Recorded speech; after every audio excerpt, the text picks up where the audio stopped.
गरीब आदमी को कर्ज की जरूरत पड़ गई, 1000 दिनार चाहिए। मैं कह चुका हूं कि दिरहम चांदी का होता था, दिनार सोने का। अब 1000 दिनार लेना है। तो जिस बंदे से उसने कहा, अगरचे वो नेक बंदा था, उसने कहा यार 1000 दिनार दे दो। तो कहने लगा कोई गवाह है तेरे पास? वो कहने लगा गरीबों का गवाह कौन होता है? हाँ एक गवाह है। कहा कौन? का मेरा रब, वो तेरे और मेरे बीच गवाह है। उसने कहा कोई कफील, अगर तू पैसे ना दे सके तो वो बाद में दे दे, या तुझे कुछ हो जाए तो वो दे दे। उसने कहा कफील भी मेरा अल्लाह ही है। मेरे पास अगर है तो रब करीम का नाम है, अगर एतमाद कर सकता है तो कर ले। बंदा नेक था, उसने कहा रब के नाम पे, रब की किफालत पे, अल्लाह को गवाह बना के मैं तैयार हूं तुझे 1000 देने को। उसने 1000 दिनार दे दिया। वक्त वापसी का तय हो गया।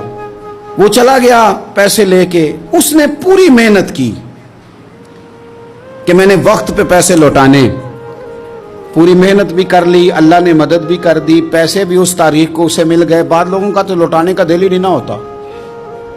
फरमाया हदीस पाक में कि तू लौटाने का इरादा कर, रब तेरी मदद भी फरमाएगा। लेकिन यहां बहुत सारे लोग कहते हैं खैर है, इरादा ही नहीं। तो फिर जिस तरह का बंदे का गुमान हो, रब भी उसी तरह का मामला फरमाता है। उसने पैसे जमा भी कर लिए और वापस देने को तैयार भी हो गया, लेकिन रास्ता बहरी जहाज का था, कश्ती का था, दरिया के रास्ते वापस आना था। अब वो जब आ गया दरिया के किनारे तो बड़ी कोशिश की, पर वहां उसे कोई कश्ती नहीं मिली। वक्त पे पैसे लौटाने हैं, सफर करना है, अब सवारी मुयस्सर नहीं है।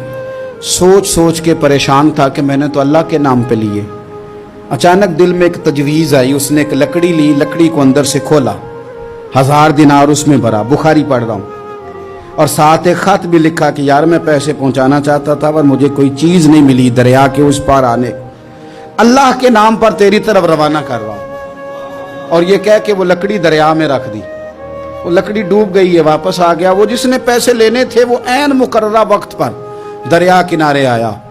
सुबह से सरे शाम तक उसने इंतजार किया। दिल ढलने लगा तो दिल में ख्याल आ गया कि यार नहीं, उसने देने ही नहीं, झूठा वादा कर गया, पहुंचा ही नहीं वक्त पे। अब जब वापस लौटने लगा तो अचानक दरिया में एक लकड़ी तैरती हुई दिखाई दी। कहने लगा ले जाता हूं, शाम को रोटियां पकाने के काम आएगी, ईंधन बना के जला लूंगा, हंडिया पक जाएगी। लकड़ी उठा के जलाने के लिए घर लाया। गुमान था कि वो नहीं आया वादा करके। अल्लाह को कफील और वकील बना के और गवाह बना के फिर भी नहीं आया।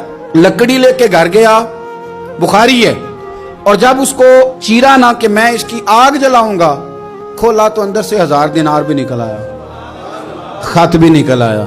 अब जरा समझना, उसके दिल में बात किसने डाली कि तू लकड़ी में पैसे डाल दे?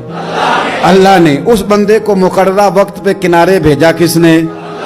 लकड़ी सिर्फ उसी के हाथ आई तो ये बंदोबस्त किया किसने? अल्लाह ने। घर जाके चीरी तो पैसे बाहिफाजत उस तक पहुंचाए किसने? तो फिर हमें भी तवज्जो अल्लाह की जानिब भी करनी चाहिए। हमारे पे दिल की तवज्जो रब की तरफ ही होनी चाहिए ना। हमें इधर उधर जाने की, देखने की, बंदों पर गौर करने की जरूरत क्या है? वो पैसे पहुंच गए, ये वहां अपनी जगह पे परेशान था। इसने 1000 दिनार और जमा किया। फिर दोबारा एक दिन दरिया किनारे आया, कश्ती मिल गई, बैठ के अपने उस भाई के पास आया। कहने लगा देखना मुझ पर बदगुमान ना होना, पैसे उस तारीख को भी जमा कर लिए थे। दरिया पे आया था पर कश्ती नहीं मिली थी। फिर मैंने ना लकड़ी में डाल के, खत डाल के तेरी तरफ भेज भी दिए थे, लेकिन आज मैं फिर लेके आ गया। वो कहने लगा खुश हो जा, जिस रब को तूने मेरा और अपना गवाह बनाया था उस रब ने मेरे तक पहुंचा भी दिए हैं। जब लोग अल्लाह को गवाह बनाते हैं, रब की जानिब अपनी तवज्जो करते हैं, अपनी चाहतों, ख्वाहिशात और अपनी सारी चिट्ठियां अपने रब करीम की रहमत की तरफ रवाना करते हैं, फिर अल्लाह अपने बंदों को मायूस नहीं करता। अल्लाह अपने बंदों को नवाज देता है। अल्लाह तबारक व तआला अपने बंदों पे करम नवाजी करता है।